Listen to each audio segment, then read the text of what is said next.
बिस्मिल्लाहिर्रहमानिर्रहीम। अस्सलाम वालेकुम। शाहीन टीवी में आप सबको खुश आमदीद। अफगानिस्तान से गैर मुल्की फौज के इनखला के फौरन बाद भारत भी वहां से दुम दबाकर भाग रहा है। भारत ने अफगानिस्तान के शहर कंधार में कायम भारतीय कौंसल खाना आर्जी तौर पे या मुस्तकिल तौर पे खैर बंद जरूर कर दिया है। अपने सारे अमले को वहां से वापस बुला लिया है। बाकायदा तौर पर इस बात की तस्दीक भारतीय वज़ीर खारजा ने भी कर दी है। बढ़कर ये खबर तो थी गुज़िश्ता रोज की, लेकिन अब दार में तालिबान ने भारतीय कौंसल खाने पर बाकायदा तौर पर कब्जा कर लिया है। तालिबान की तरफ से कंधार में भारतीय कौंसल खाने पर जो कब्जा किया गया है, इसकी कुछ वीडियोस भी वायरल हुई हैं सोशल मीडिया पे, और तालिबान भारतीय कौंसल खाने के मुख्तलिफ हिस्सों में वहां पर हुए उन्हें देखा जा सकता है। तो मैं यहाँ ये बात बताता चलूँ। GISPR बाबर इफ्तिखार साहब ने अभी कुछ दिन कबल ही कहा था, अफगानिस्तान में भारतीय सरमायाकारी मुझे डूबती हुई नजर आ रही है। उन्होंने अभी ये बयान दिया ही अगले ही दिन भारत अफगानिस्तान से भाग गया।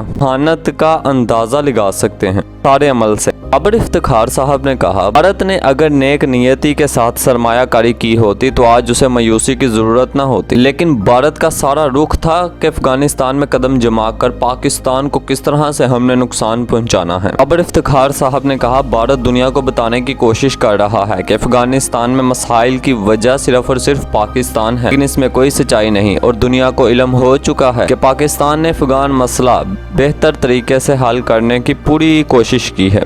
तालिबान ने भारतीय कौंसल खाने कब्जा जमाया है, लेकिन वहां में आपको सबसे अहम खबर ये जो अब आपने मामला समझना है तो ये कि तालिबान तकरीबन अफगानिस्तान के 85% हिस्से का कंट्रोल संभाल चुका है। अमेरिकी फौज तो 31 अगस्त तक वापस जा रही है। बाइडेन ने हाथ खड़े कर दिए हैं, इस लड़ाई में मैं अपनी अमेरिकी फौज की नई नस्ल को कभी भी नहीं भेजूंगा, क्योंकि उन्हें पता है 20 साल तक हमसे हो कुछ नहीं सका। दुनिया की बेहतरीन सुपर पावर जदीद असला $100 का वहां पर असला इस्तेमाल हुआ, लेकिन इन्हें मिला कुछ भी नहीं। ये तालिबान को शिकस्त नहीं दे सके। कभी हामिद करजई और कभी अशरफ गनी की हुकूमत आती रही। अब ऐसी सूरत हाल में पाकिस्तान तारीख में पहली बार इतना बड़ा स्टेप लिया है, दुनिया की सुपर पावर को डूम और करने से इनकार किया, एब्सोल्युटली नोट का पैगाम दिया। का सारा क्रेडिट हमारी एजेंसीज, हमारी फौज, army chief general Qamar Javed Bajwa साहब को, इमरान खान साहब को जाता है। लेकिन इस वक्त भारत ने वही बगल में छुरी और मुंह में राम राम की पॉलिसी यहाँ पर भी अपनाई है। अब ये आपने मामला सारा समझना है कि भारत को भी नजर आ रहा है कि तालिबान बड़ा मुस्तहकिम और मजबूत होकर वहाँ पर काम कर रहा है, उसने बड़ी तेजी से कब्जा जमाया है, तो भारत भी अब मजबूर है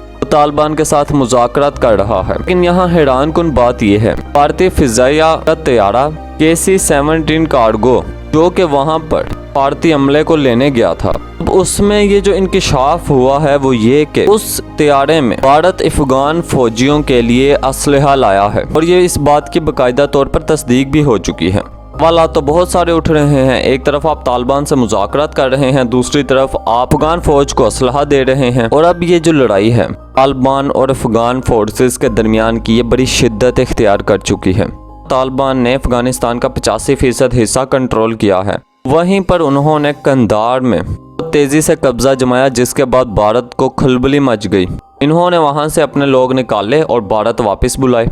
फिर अगले ही दिन तालिबान ने इनके कौंसल खाने पर भी कब्जा जमा लिया। ऐसी सूरत हाल में इंकिशाफ नया हो गया है कि तो तैयारा इस हमले को निकालने के लिए आया था, उसमें बाकायदा तौर पर असलहा मौजूद था, अफगान फोर्सेस को प्रोवाइड किया गया है। और DGISPR बाबर इफ्तिखार साहब ने बिल्कुल ठीक कहा था कि भारत की सरमायाकारी हमें डूबती हुई दिखाई दे रही है, और वो अब आप महसूस भी कर सकते हैं कि किस अंदाज में डूबी है। और बाबर इफ्तिखार साहब ने इस बात पर ही जोर दिया, अफगानों में सलाहियत है कि बैठकर फैसला करके आगे चल सकते हैं। जो भी होगा अफगानिस्तान की सुनी सूरत हाल फैसला करेगी, इसी सिमत ही बढ़ेंगे। बंदूक फैसला नहीं कर सकती, 20 साल में नहीं कर सकी तो आगे क्या करेगी? अमेरिका यानी 20 साल तक वहां पर बंदूक का सहारा लेकर लड़ता रहा, आखिरकार उसे मिला क्या? शिकस्त। मायूसी के आलम में वापस लौट रहा है। दुनिया भर के लोगों को अब इस बात का पता है, और तालिबान के साथ मुज़ाकरात करना उसकी मजबूरी बन चुकी थी। इन्होंने वहां पर जो साजो सामान अरबों डॉलर का अफगानिस्तान में लाए हुए थे, अब ये वापस नहीं लेकर जा सकते थे, लिहाजा इन्होंने वहां पर सामान की तोड़फोड़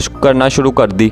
कबार खाना बनाया, लेकिन उसके बावजूद भी तालिबान ने उस सामान पर भी कब्जा कर लिया है, जिसे वो अपने मकासद के लिए इस्तेमाल करेंगे। और फिर पाक फौज के तर्जुमान ने जो अहम तरीन बात की है वो ये कि पाक अफगान बॉर्डर की सिक्योरिटी और मैनेजमेंट पहले ही हमने बढ़ा दी है। पाक अफगान बॉर्डर पर अल्हम्दुलिल्लाह 90% बाड़ लगाई जा चुकी है और यहाँ तक कि बॉर्डर सिक्योरिटी मैनेजमेंट बहुत मुस्तहकम है और पाक अफगान बॉर्डर पर सिक्योरिटी बढ़ाने के लिए FC विंग्स तश्कील किए जा चुके हैं। पाकिस्तान अब इनकी लड़ाई में नहीं कूदेगा। ये लड़ाई डेफिनेटली अमेरिका और अफगानिस्तान के दरमियान की है। पाकिस्तान अब इस पे किसी किस्म का सहूलत कार नहीं बनेगा।